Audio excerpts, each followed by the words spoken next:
Tell me, Raymond, have you ever killed anyone? No, ma'am. Not even in combat? In combat? Yes, ma'am, I think so. Of course you have, Raymond. Raymond has been a crack shot since childhood. Marvelous outlet for his aggressions. May I have the bayonet, please? Not with the knife, with the hands. With the hands? Here, have him use this. Ah, da.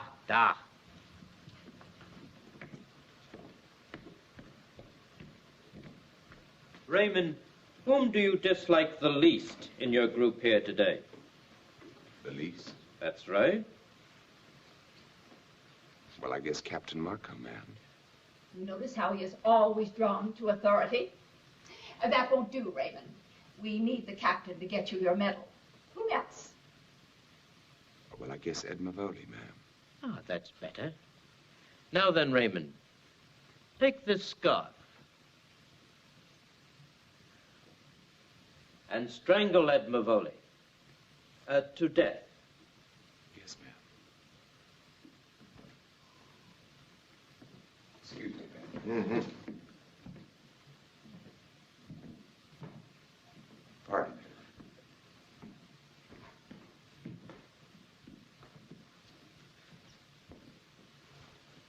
Hey, Sarge, cut it up. What? Quiet, Ed, please. Now you just sit there quietly and cooperate. Yes, ma'am.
Everybody, welcome back to another exciting episode of the Left Unread podcast, coming back at you.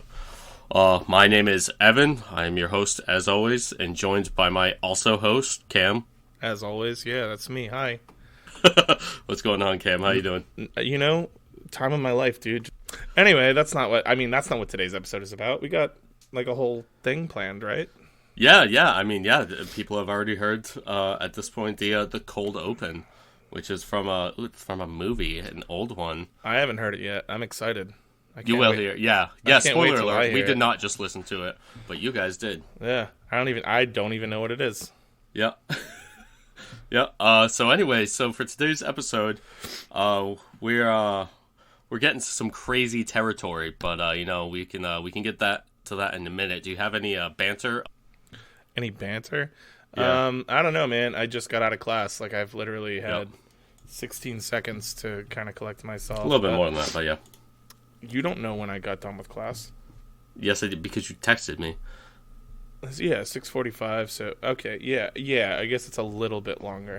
I've got a Coke Zero, which I've never had before in my life, but I was kind of in the mood for it, and so that's pretty good. Yep. I don't know, man. It looks like we're going to talk about Russia and Ukraine, so that's the only other thing that I would talk about. But I'll just wait and let you bring it up, and then we can kind of go from there. Yeah. Okay. Yeah. I mean, we can just get right into it. Let's just diggity dive right in. Yep. So one of the reasons I wanted to put this episode in here before I wrap up the American Utopia series is because of the ongoing war in Ukraine with Russia. Obviously, we heard. Our last episode was with friend of the pod, Alex, who is, by the way, update on Alex, literally like the next day after we record that podcast, the U.S. Embassy basically said, like, get the fuck out of Dodge. Yeah, you gotta go. So he had to, he had like a couple more days or whatever. And, it's unknown as to whether or not a new Iron Curtain is going to fall.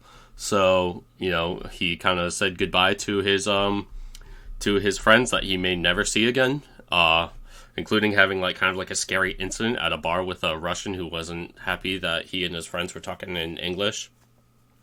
And then he got on a bus to Finland. He made it to Helsinki. And with 20 minutes to spare, he sprinted onto his plane and flew I don't know, whatever, was it 8-10 hours from Helsinki to Chicago? Yeah. And then from Chicago, he went to, I believe, to Providence. But yeah, you can hear all about that on his episode of the Providence Leftist Radio podcast. I highly recommend it. It's a great podcast in general. We'll put that in the show notes this week. Sure. Because yeah, that we can do that. was really informative. And when we spoke to him, when you guys last heard on our show, it was a very different situation than it quickly evolved into. So yeah, because we talked to him the day after Russia invaded. Yeah. And within just a few days, I think everybody was kind of shocked, obviously, at sort of the level that it was at, and then obviously it just got so much heavier. The situation devolved extremely quickly. Yeah. And I think we're all kind of still... I mean, it's been 2 weeks, and we're all kind of just sitting here oh, whoa. Yeah. What a weird time to be on Earth. This is pretty strange. So, yeah.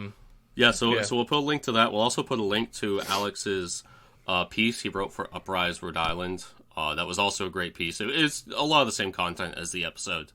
But, it's got a lot of his thoughts, also on the geopolitical stage leading up to everything. For sure. Both are great, so we'll put links to that.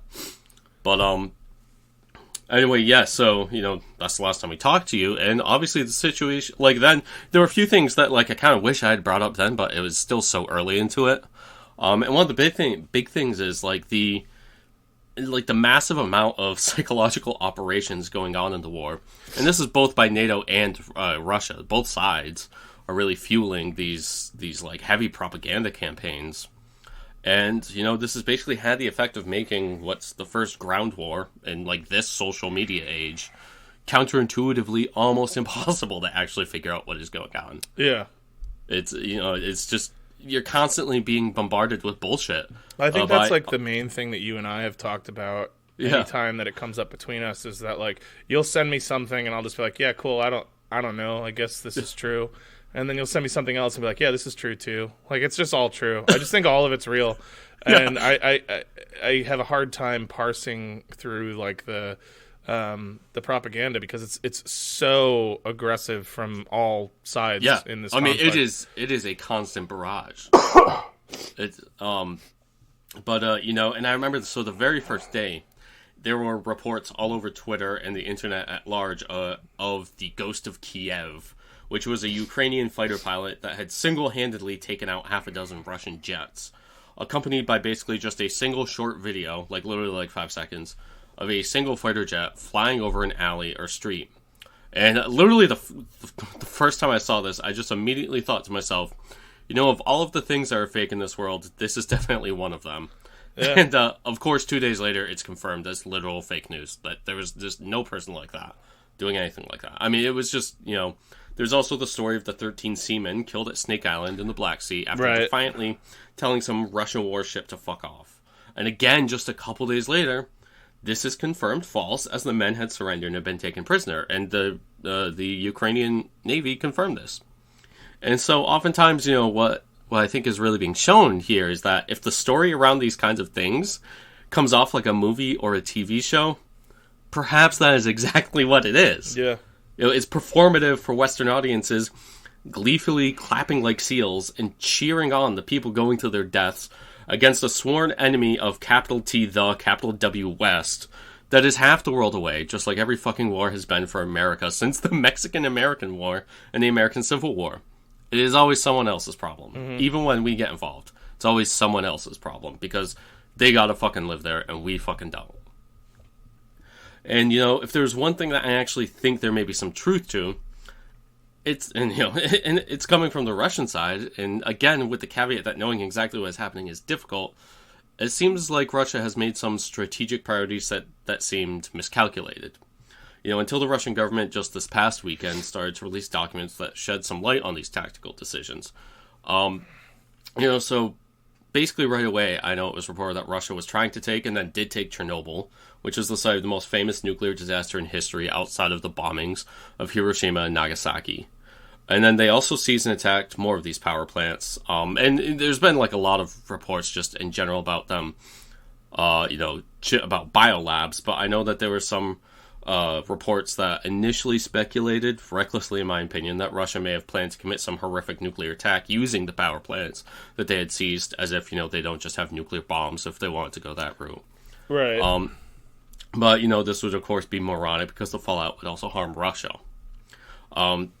But, Russia had claimed that the United States has set up secret bioweapons research labs all over Ukraine, but especially hidden in, power plants near Russia's border, including with the use of anthrax. Hey, listen! That's a spook alarm right there. And bubonic plague, and that the U.S. State Department actually instructed Ukraine to destroy all documents related to these secret labs. Well, coincidentally, the United States did, in fact, sign an agreement to research pathogens with the Ukrainian government in 2005. Barack Obama was one of the senators involved in the signing. His name's right on it. It's just funny seeing him in that capacity, after, his, 8 years as president. But, there was the nebulous reasoning of, quote, securing pathogen strains and sensitive biological knowledge. Also, I had seen claims that the State Department was removing mentions of this agreement on their website, but I can't confirm that. I never saw it on their website, so maybe, I don't know. But I should stipulate that there is a difference between a biolab and a bioweapons lab. The first is simply to research infectious diseases. That's normal. Every country does that. That has the capabilities to do that. Every country does that. It's fine to do that, obviously. It's a good thing. The second, obviously, though, is to weaponize those pathogens. And I have no idea whether there is truth to Russia's claims. But either way, both sides do seem to be fucking concerned with these labs and who controls them. Including getting to the point that the United States apparently felt the need to make press releases, I think this was today, that, hey guys, these aren't bioweapons labs. These aren't chemical weapons labs. We are not violating Geneva Conventions. Which, it's sort of like one of those, they doth protest too much sort of situations for me. But it's like, okay, now that you've said that they're definitely not that, I definitely think they might be that. As soon as Jen Psaki tweets about something and she's just like, fact, there are no bioweapons labs. It's like, so there are bioweapons labs. So there's fucking bioweapons labs. God damn, yeah, exactly. It's okay, so there definitely are bioweapons labs. Okay, got it. My t-shirt that says that we definitely don't have bioweapons labs in Ukraine has a lot of people asking questions already answered by my shirt. Right. But now you may be wondering to yourself, but Evan, aren't chemical and bioweapons labs outlawed since World War I? They sure are, astute listeners. Yeah. However, since the end of World War II, America has been the most powerful country on Earth, and when you basically run the show, you can pick and choose which rules you follow, and no one can call you out on it. When you see NATO in an article, just read us. Yeah. And that's what I love. U.S. What does that spell? That's us. Yeah. It's like that classic phrase about NATO. The real goal of NATO is not as a defensive treaty. It was to keep the Americans in Europe, the Russians out of Europe, and the Germans down in Europe. Yeah. But basically, America has a long and disgusting history of using biological weapons in its wars since World War II. And so let's take a look at one of those wars right now. The Korean War. Sounds good, man. I'm ready.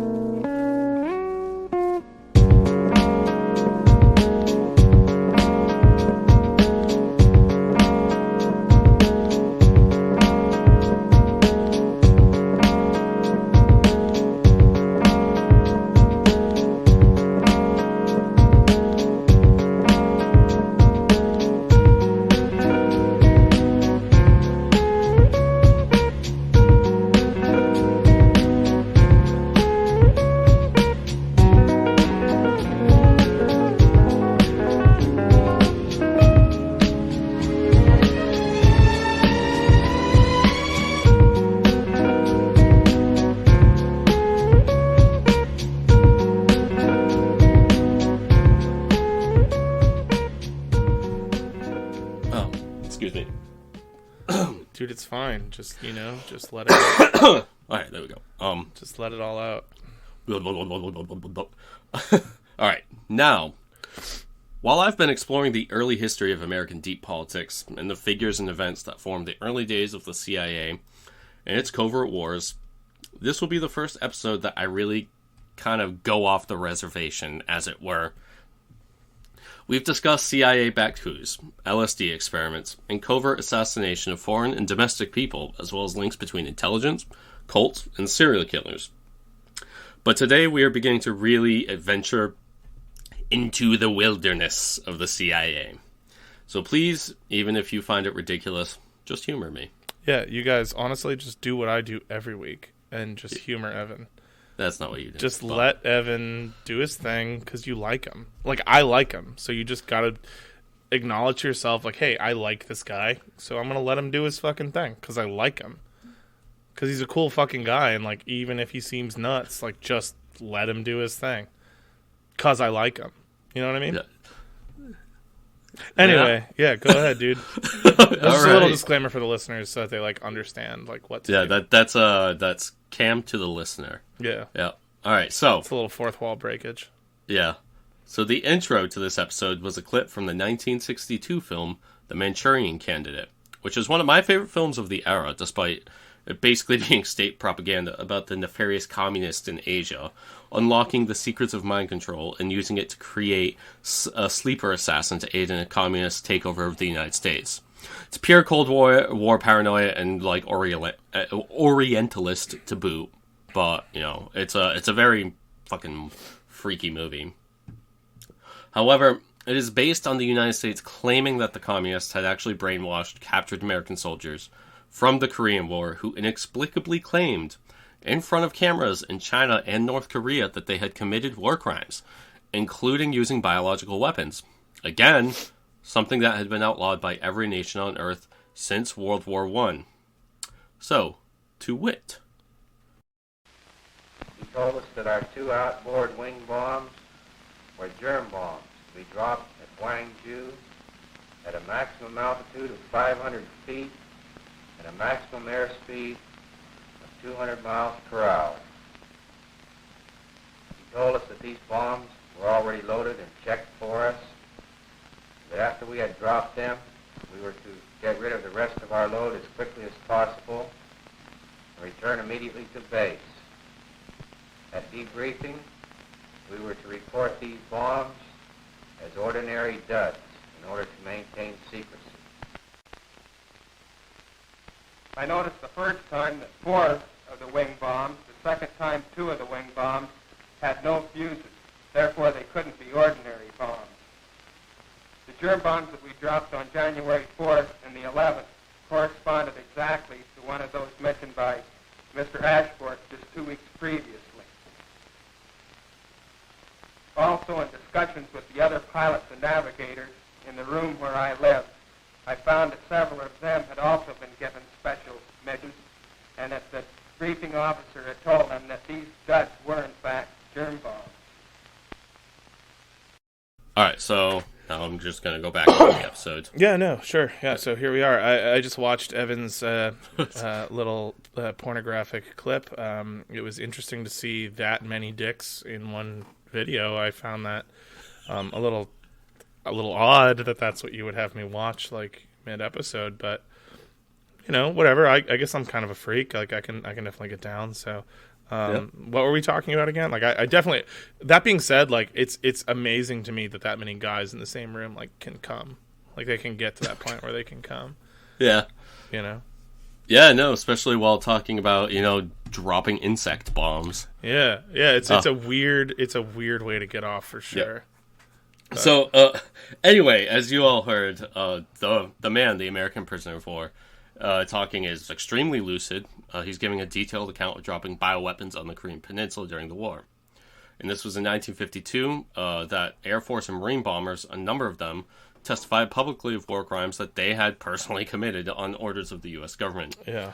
They dropped these weapons on both China and North Korea. The compliance of the American POWs in this war to answer questions publicly on their crimes was unprecedented to that point, and still kind of is, So before we continue, Yeah. why are you so sure that these guys weren't like tortured? I mean, I'm sure there of course was torturing going on. Yeah. But these guys were definitely telling the truth. What? I don't mean to like disrupt the flow of things, but what makes you so sure of that? We will be getting to that. Okay, so we will be covering like that. Okay, got it. Yes. Because my first thought is like, I'm not, and not even that this would discredit.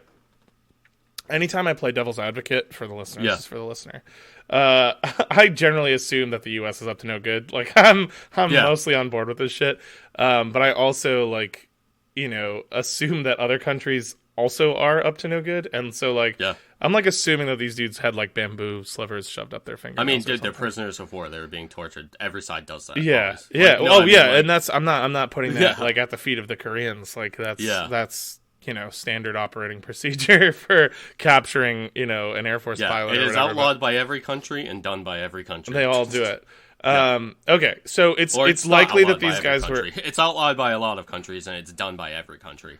So it's likely that these dudes were absolutely giving their testimony. Some under of them. duress. So we'll get into the reason why this testimony was 100% true. Okay. So some of the people may have been giving testimony under duress.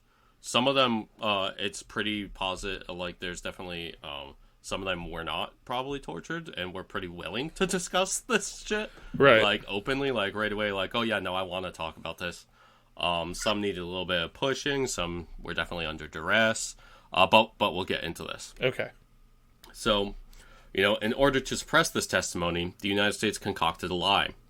These POWs were subjected to unreal levels of torture and new communist brainwashing techniques. And what's more, to combat this communist brainwashing, it would now be paramount for the United States to unlock this secret as well.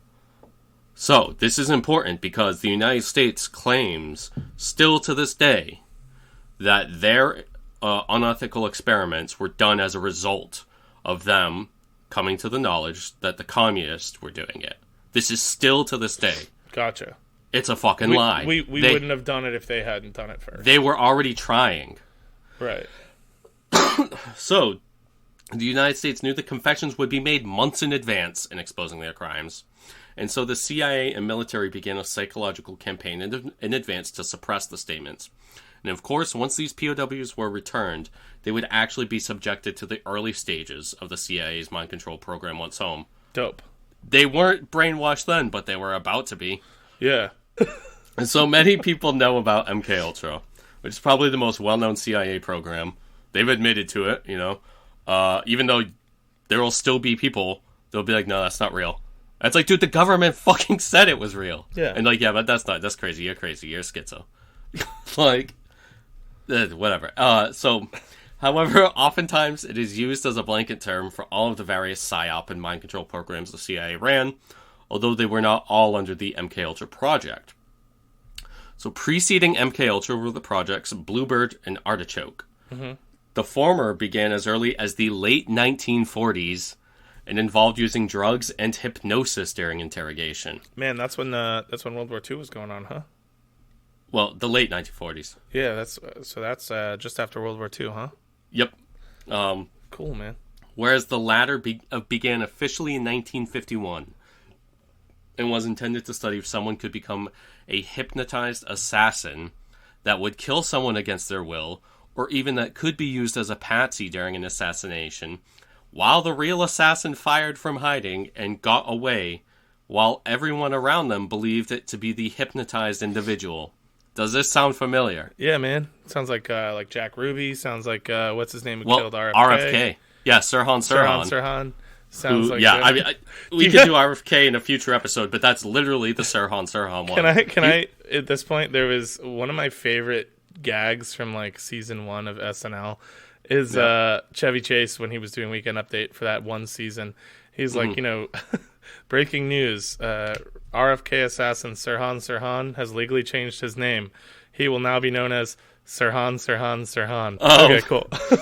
But yeah, no, that is literally the Sirhan Sirhan story, where like more bullets were found at the scene than could even fit in Sirhan's gun. Yeah. And RFK was shot from behind, but Sirhan was in front of him. and also had no idea what was going on, and like didn't realize that he was being arrested at first because he was hypnotized. Regardless. Yeah, man, he was either hypnotized or pumped full of acid or something. There was something going on with that dude. They're one and the same with the CIA. Right. The CIA, they subject people to, like, we'll get into it. We'll get into this. In this episode, what, like, hypnosis means for the CIA. It's not just, like, waving a pendulum. No. It's not like waving a pendulum. It is watch annihilating people's minds until there's just a void and then filling it with what you want. That's what they mean when they say hypnosis. I love the idea of, like, filling a dilated void. That's, like, my number one fetish, so. I thought it was being the void that is being filled. It depends who we're talking about. Like, if it's you, yeah, like, fill my void for sure. Man, what the fuck? All right, anyway, so. There's not, what? We've known each other for so long. I'm not filling your resulting void. We've known each other for so long. I am not filling your resulting void. Why can't you just acknowledge that there's chemistry? If you were the last resulted void on Earth, I would not fill you no matter how dilated. So both Bluebird and Bluebird and Artichoke predate the claims of mind control by communists, as the Americans were studying it basically immediately after World War II. At this point, the U.S. was experimenting with insane and dangerous combinations of drugs and, like, obscene dosages. Like, to read about the amount of LSD they were giving people, these are, like, the heroic doses of legends. And, like, this is just the normal LSD amount. So they were giving people speedballs in LSD or meth in LSD to create lucid states. And this is just part of the speedball is what, game. coke and heroin mixed together? Yeah, and they were, like, doing that in, like, the 40s. With LSD. And then they would subject them to sleep and sensory deprivation, oftentimes in conjunction with each other and these drug cocktails. So the returning American POWs came home and were subjected to these drug combinations and hypnosis. Anyone who admitted to dropping bacteria bombs or using insect vectors that coincidentally were also used by Japan in World War II on the populations of China and Korea were under investigation. So for reference, an insect vector is a type of bomb that uses an insect that spreads human diseases. So I'm going to link an bomb, is it? Like, so that's the thing, like that the guy was talking about in that video, where he said I had this bomb and I dropped it, but it didn't explode. You know what I mean? And so like that's what it was. So it would look like a bomb, and you can see pictures of it. I'm going to link an article. I suggest everybody read it. There's pictures where they show one of the bombs that was found, and it has these like chambers with insects in it, and it would drop out of the plane and hit the ground and open, and these like pestilence, like infected insects would then spread among human populations. Okay. Infecting them with diseases. They weren't explosive. Like when I think of a bomb, I think explosive. Yeah. But they were just vessels filled with infected that you would drop insects out of planes that would break open and release insects. Got it. Okay. Yeah, that's why the guy said, he was like, I had these bombs and I saw them and they didn't look like normal bombs. And when he dropped them, he watched them hit the ground, but they didn't explode. That makes more sense now. Yeah. Right, because if it exploded and there was like fire, even if it was a chemical weapon or whatever, it would kind of kill everything inside. There's no point in having chemical weapons in an explosive. Well, it depends if the explosion is needed to, aerosolize it or whatever. I don't know, but for the insects, you don't want to kill the insects, so it just drops and opens. I don't know. You know an awful lot about this. You sure that you're not a CIA asset? Dropping insect bombs? I'm one of the insect vectors. I knew this about you. My body is an insect vector. I've known for a long time that you were an insect. I have at a chosen point. At a chosen point, my chest will burst open, and from forth will spew the scarabs from like the mummy. Yeah. And they will just consume everybody. Anybody who doesn't have trichophobia or whatever. Yeah. Evan's a walking human hive. Yeah. It's the idea like you're afraid of there being holes in your body. Yeah, for sure. All right, so yeah, for sure. Yeah, no doubt. Yeah, for sure. Absolutely, dude, no problem. So back to the POWs. Yeah. So fully 70% of the American POWs in the war would sign confessions or petitions calling for an end to the war. 15% of POWs collaborated in full with their captors, and an alarming amount stuck by their confessions on returning. And the U.S. was not just concerned with the POW statements about committing war crimes. The military saw POWs openly collaborating with the enemy, such as signing peace petitions and making anti-war statements, and there's paranoia that soldiers would return as double agents. Over 20 soldiers straight up declined repatriation back to the U.S., and this is out of like a few thousand. In total that were captured was a few thousand. So 20, it's a decent amount. 20 of them were straight up like, yeah, no, fuck that, I'm staying here to live as a communist. At least one warned his mother not to believe any stories that he was forced or brainwashed to return, but that he would stand up for the rights of man and is being defiled by his government for that.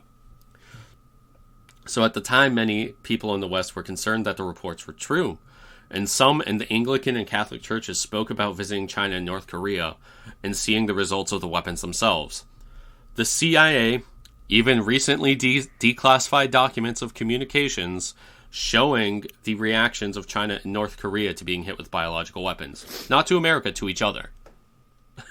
So, without anybody watching, and just China and North Korea both being like, hey, are you guys seeing some of the shit that we're finding after, American, bombing attacks? So the U.S. would go on to seize any communications coming from the communist world to the United States and destroy it to cover up their crimes until the Supreme Court ruled it unconstitutional in 1965. This is straight up repression. This is, this is, people talk about communist countries having, no freedom of press or, suppressing information to the populace. This is what the U.S. is doing. So once MKUltra launched in earnest in 1953, the U.S. was well aware that the claims that the POWs had been brainwashed were false. They knew them to be true, that the confessions were true. However, as is so often the case in American Cold War doctrine, the United States was themselves aiming to control the human mind through torture, deprivation, and drugs, and so they could head off any controversy by saying they were just trying to catch up to the nefarious communists who had already perfected the act. It was for national security. What they wanted to do with the American POWs was not deprogram them, but program them. Could you find a way to have an agent that didn't even know what they were doing, that would have amnesia from the act, and never again have to deal with them committing war crimes and confessing over broadcast to the world? The Manchurian Candidate was always an American project. It was not a communist one.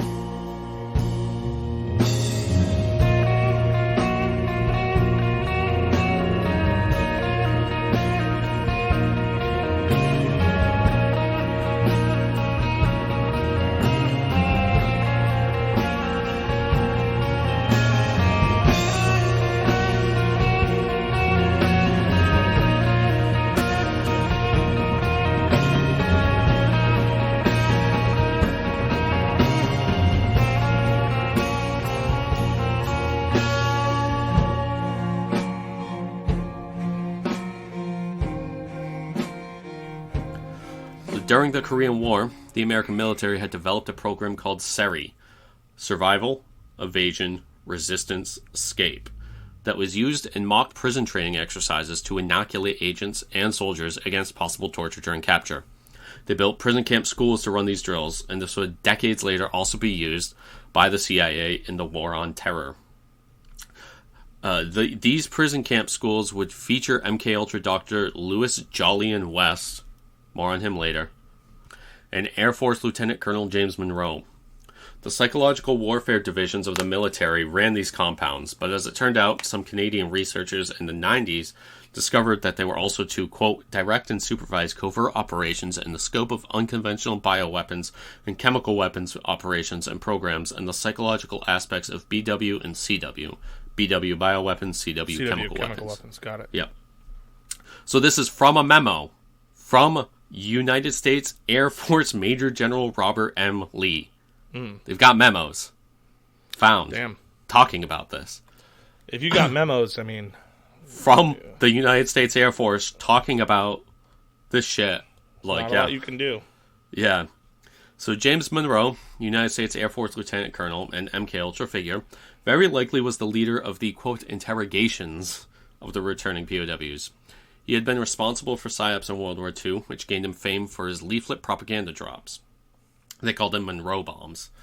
When Monroe left the USAF, he would go on to lead an organization that was a CIA front, and it's got the most CIA front name of all CIA fronts, the Society for the Investigation of Human Ecology. later known as the Human Ecology Fund. Yeah, I mean, that sounds legit. Yeah, so this is a common practice that the CIA used and still uses in order to covertly act globally and conduct research. They create from whole cloth or get involved in already existing businesses and organizations that then become fronts for CIA research, or that act as a means of the CIA hiding its activities. This is how, you'll have people like, George Herbert Walker Bush that you can know is in the CIA, not even when they say that he's not, just because he is heading a company that is known to be a CIA company. That means that he's CIA. So for instance, the airline company Air America, which I'm sure many people have heard, was owned and operated by the CIA, and this was not even the only airline company they owned or still own. So the Human Ecology Society. What airlines do they still own? There's like a list of them off the top of my head. I couldn't tell you, but Southwest. Sounds like a Southwest I don't think type any that situation. big. Yeah, I don't think any that they big. own Spirit? They own Spirit? I don't think so. Well, But, what the fuck, it's so man? that, like... What? I said, well, what the fuck, man?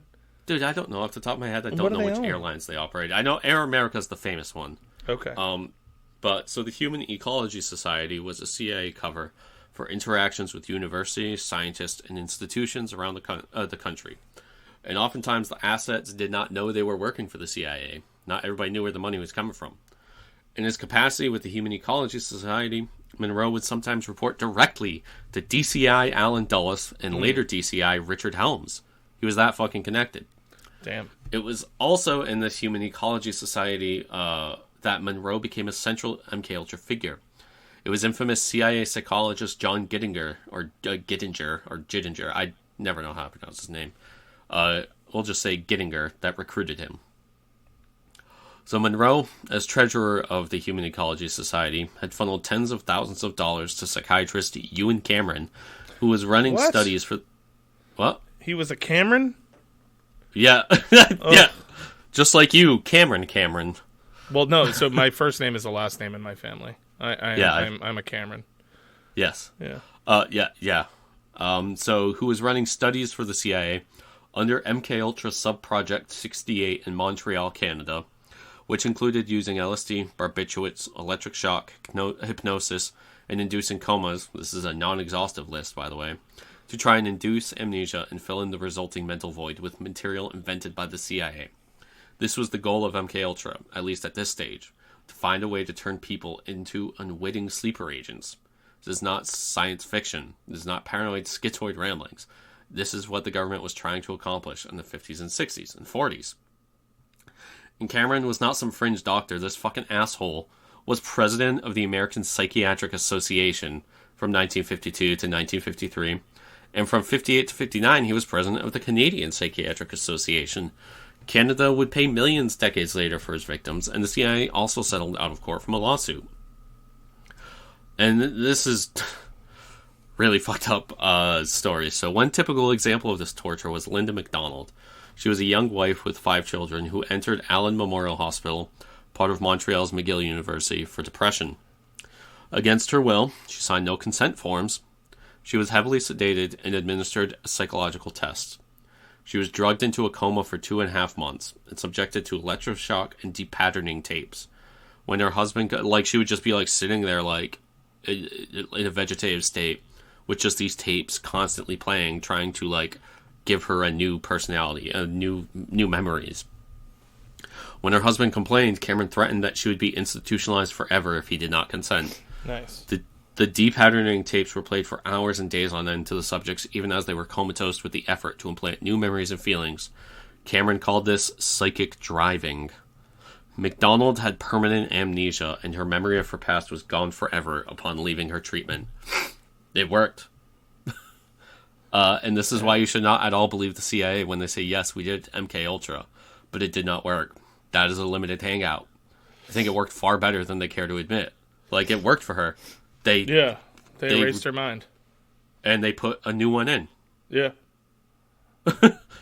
They turned her into a Manchurian candidate, Yeah.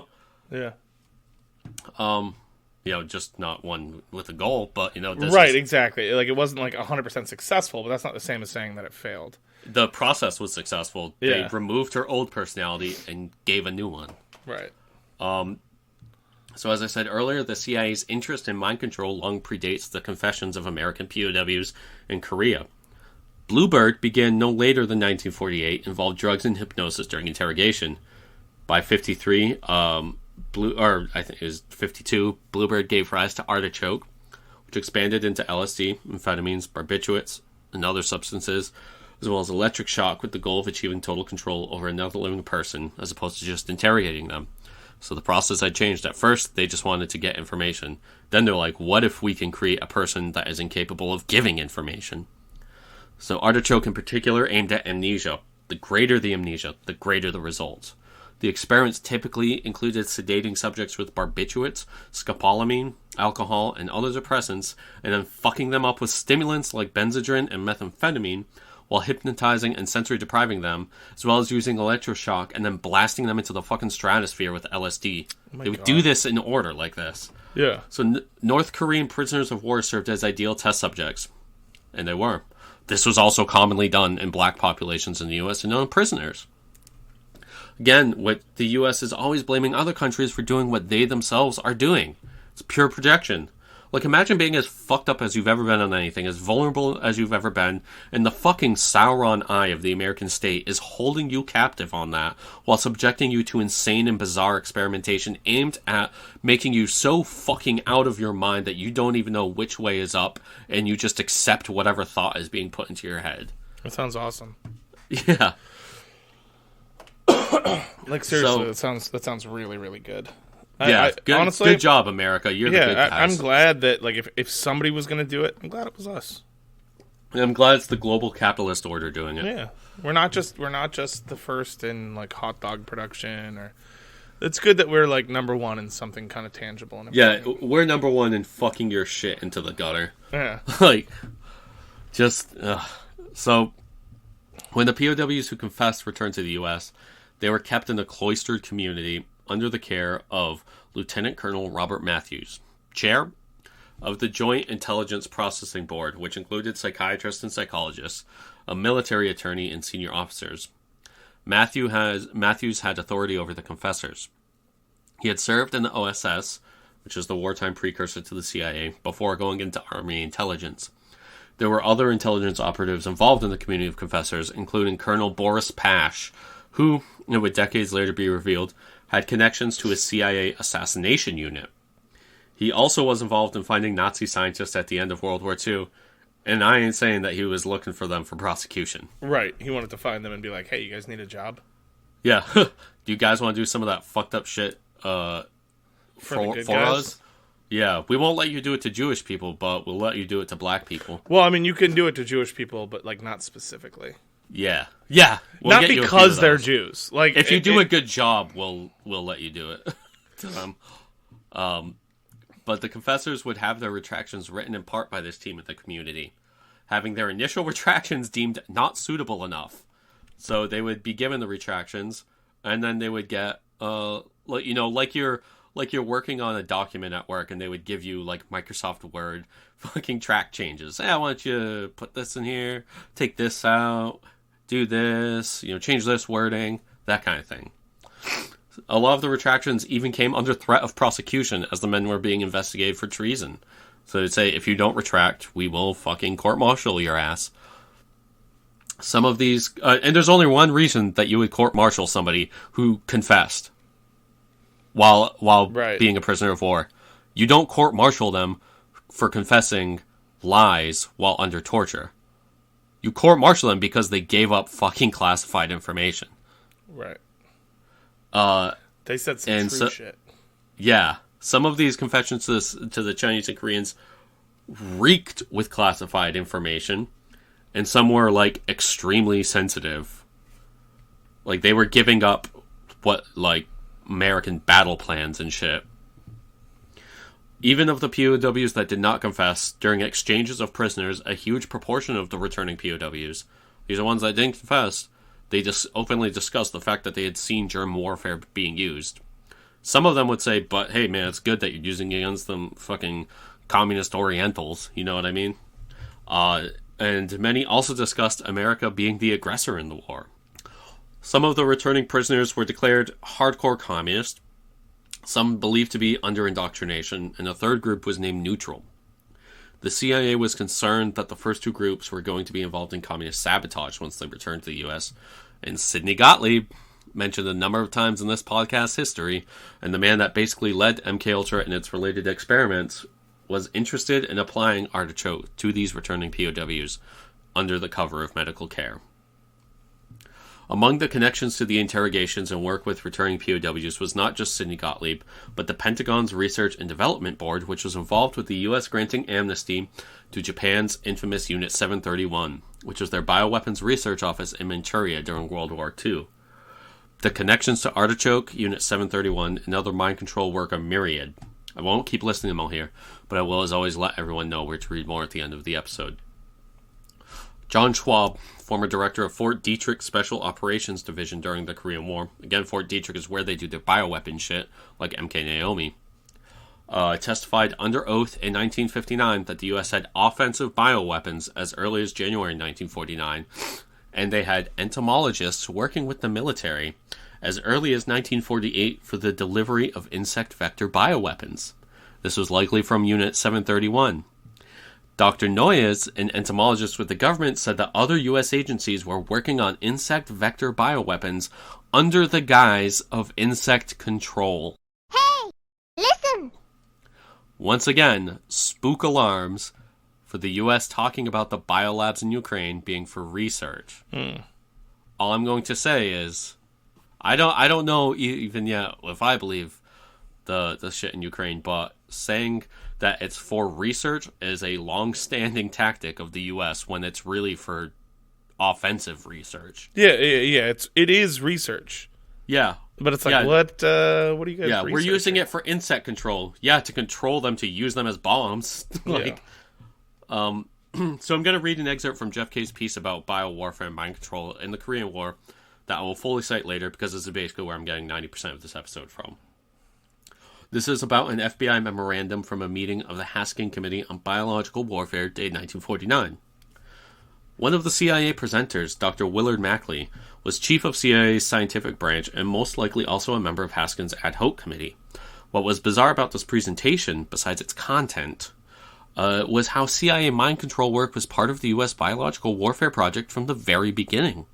The main meeting included guests like Dr. Irving Janis, Yale Department of Psychology, and Dr. A.H. Corwin, director of the Chemical Laboratory at Johns Hopkins University. Only a month before, Janis had authored a report for the RAND Corporation on his belief the Soviets were using hypnosis to implant memories in people. Hypnotic techniques, Janis hypothesized, were being used by police agents to produce false confessions. Mackley and his co-presenter, J.C. Baxter Jr., told the committee that the information on the CIA's interrogation research was, quote, very closely held, and his committee was the first group outside of CIA to be informed of the project. Even the FBI and the Army's Counterintelligence Corps had not been briefed on it, the CIA having withheld queries for the cooperation of other government agencies until, quote, techniques for positive control of the experimental subjects had been validated. We want to learn how to do that shit. That's basically what he's saying there. So back to quoting. Mackley said he expected such validation. Wood was not too far off. He wanted the committee's support for a program of vigorous exploration of these techniques. The techniques about which the committee expressed considerable interest concerned various methods of isolation of the subconscious mind, particularly in the use of drugs as an aid to hypnotic techniques. You can almost see Dr. Janis vigorously nodding his head at this. According to the minutes of the meeting, which was, it is worth recalling, organized to study the potential of biological weapons as a means of unconventional warfare, including sabotage, we read this. Several possible uses of such techniques by unfriendly parties were covered in Mackley's presentation. These included the extraction of classified information from an individual through subconscious isolation and detailed interrogation through regression.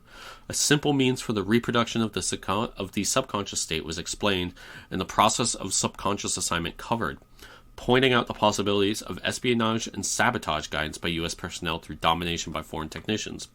The possibilities of instilling of false information into and the eradication of information from the conscious memory were cited. Details were given concerning negative visual hallucinations and the surveillance possibility involved. The possible destruction and the recreation of personality and character traits were explained. According to an undated CIA document, see a transcription of this document for greater clarity, subconscious isolation was a method of exerting immediate or prolonged influence on the subconscious mind. Induction of subconscious isolation was via use of fixed attention, hypnosis, emotional stimulation, possibly threat or what CIA called emergency, drugs, including surreptitious administering, sleep conversion, and shock treatment, both insulin and electrical. The language of the terminology subconscious isolation regression indicated that CIA saw the mind as composed of substructures that could be dissociated from each other, and that such dissociation occurred when the subject was in a physical or psychologically regressed state. This is consistent with theories of neuropsychology then known, and also with the psychoanalytic theories of Freud and his followers. The theory of the CIA mind control psychologists and psychiatrists was that the dissociable portions of the subconscious mind could then be isolated, manipulated, and controlled via use of hypnotic measures, while nervous system shock or states of normal human regression like sleep or use of drugs were used to spur the initial dissociation. Covert commands and false memories then could be inserted into the mind via hypnosis, and discrete or global amnesias created. Meanwhile, CIA worried greatly that U.S. adversaries would discover this or had already discovered this. The preoccupation of the CIA with mind control has never disappeared. And so there's a lot there. But what's crazy, again, is that immediately the CIA saw both bioweapons and mind control as two things to be looked at simultaneously. Right. I'm not entirely sure of what to make of it, but I do think back to, like, MK Naomi, which was probably the project where the Pont Saint-Esprit attack was done, where an entire village was dosed with LSD, and later on, the United States would create bombs using LSD's fucking psychotic older cousin, BZ, which is so psychotic that, like, a single trip of the drug would probably destroy somebody's mind. And using that as a bioweapon, and you start to, I don't know, there's a lot of different places to look, but, are they considering using bioweapons of, for mind control and shit? I don't know. Yeah, man, fuck. Like, it's just like, holy, like, what the fuck were these people doing? Yeah. And, like, how are they justifying these things to themselves? But... Dude, it's hard. Fuck. Like, yeah. My eyes are crossed. Yeah, it's... I don't know. But this is what I'm saying, where it's like it's a limited hangout saying this shit didn't work. Like, I think it worked quite well, in a lot of ways.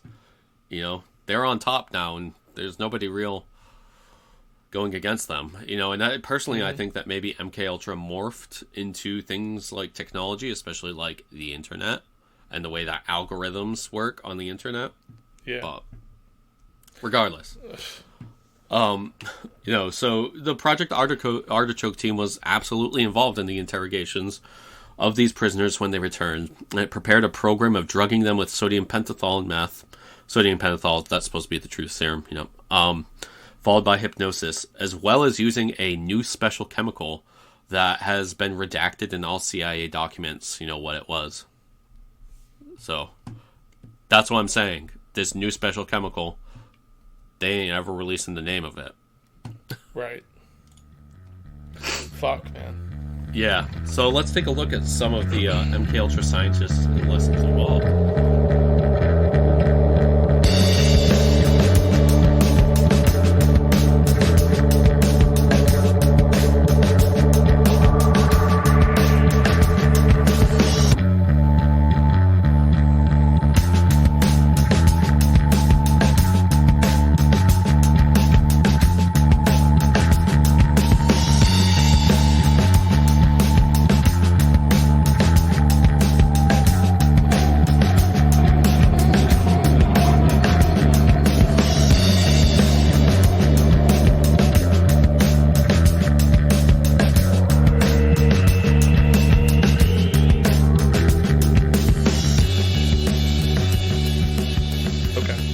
Gottlieb was involved in the interrogations with this mystery drug, and the drugs were to be administered one at a time, one after another, although this program eventually was not adopted. But then it's still a different terrible one was performed. Still, this shows the level to which the CIA was prepared to handle the POWs and extract information and change their memories.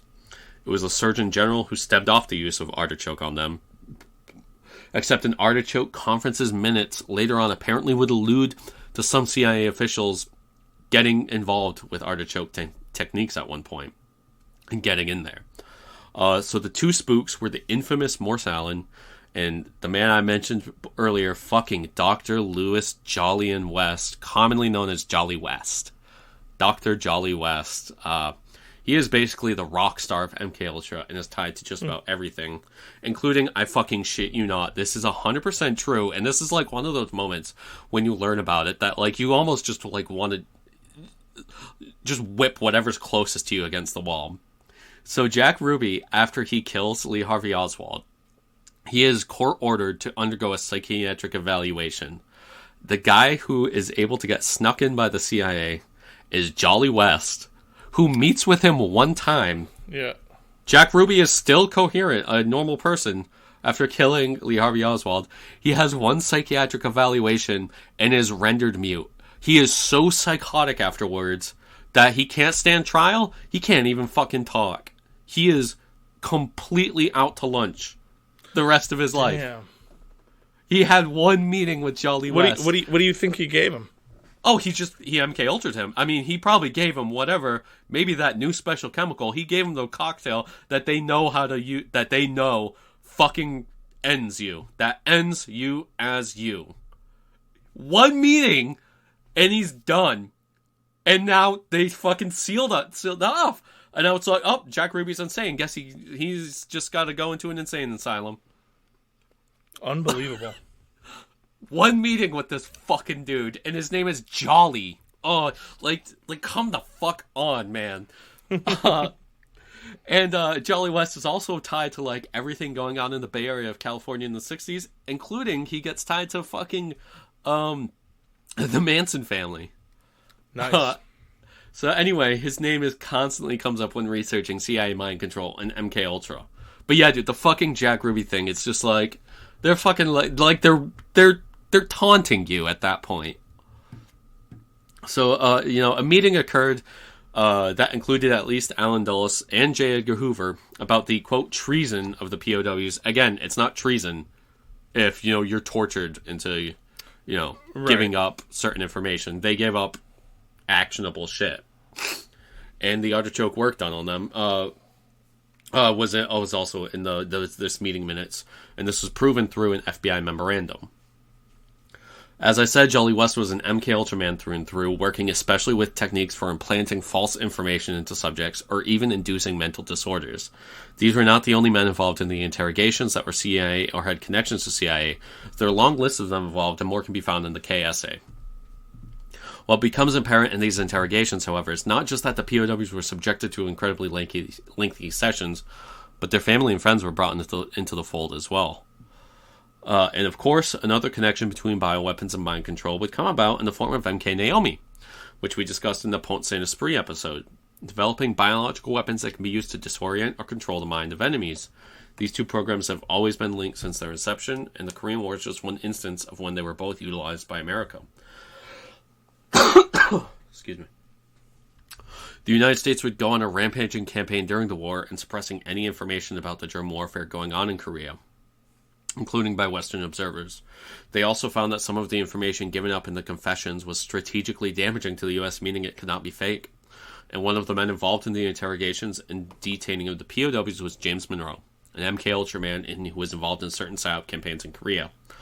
All in all, the evidence is pretty overwhelming that the United States engaged in both biological and brain warfare in the Korean War, including against its own. One thing I would like to note about the Korean War, America in general had a scorched earth policy for the peninsula, indiscriminately bombing both North and South Korea throughout the war. Up to 5 million people died in the war, and about 10% of them were civilians. There were direct quotes by American military commanders of them napalming entire villages and groups of villages, and then making light of the atrocity of such an action afterwards. It was total war, much like Vietnam, and it is known as the Forgotten War because at the time America still had the sheen of them on them for World War II.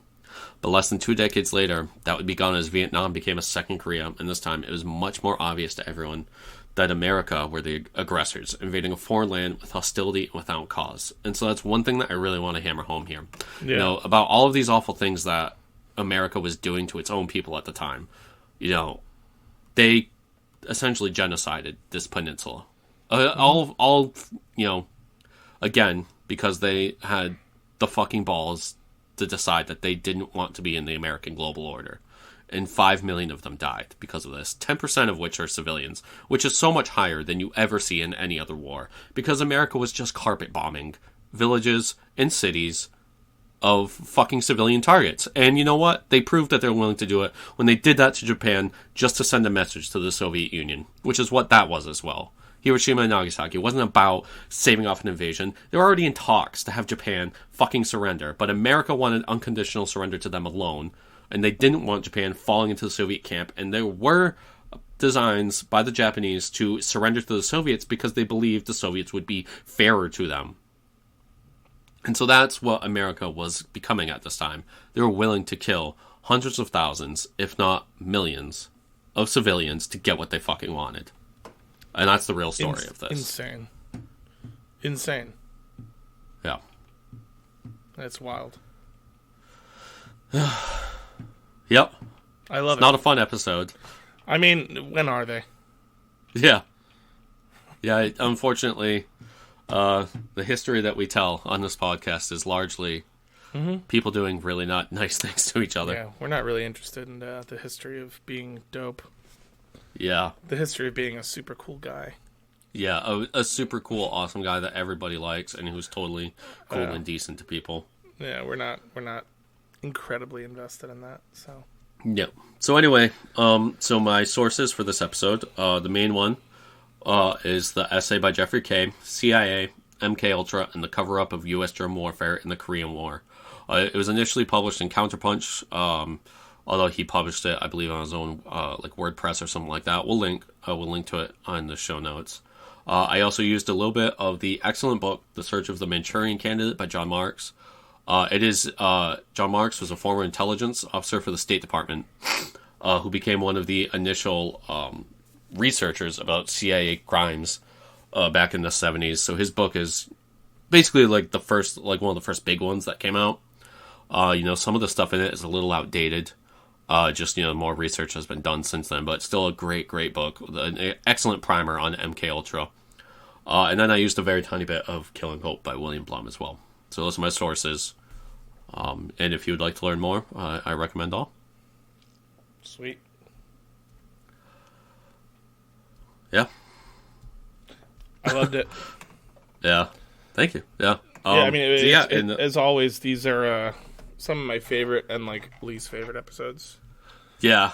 They're with some of this stuff, they always make me feel terrible. But yeah, at times when I read these books like this, there are definitely periods that I put the books down for weeks, if not months on end, because it becomes difficult sometimes to constantly read about this shit.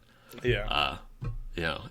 Some of the accounts, it's difficult, and you have to be like, all right, you know what, I'm gonna do something else for a little bit, and then you go back to it. But yeah. But here we are. We made it. Yep. Anyway, if you liked this or any of our other episodes, thank you for listening. If you would like to help out, please rate and review us on Apple, Spotify, Stitcher, whatever your app of choice is for podcasts, wherever you go for podcasts. And please tell your friends about us. We spread by word of mouth, so that's the best. If you could do anything for us, it would be those two things. We'd really appreciate that. Thank you so much. Yeah. Yeah. All right. Well, if there's nothing else, I guess we'll get out of here until next time. Yeah. Sounds about right. All right, dude. Dude, thank you so much. See you guys next week. Peace.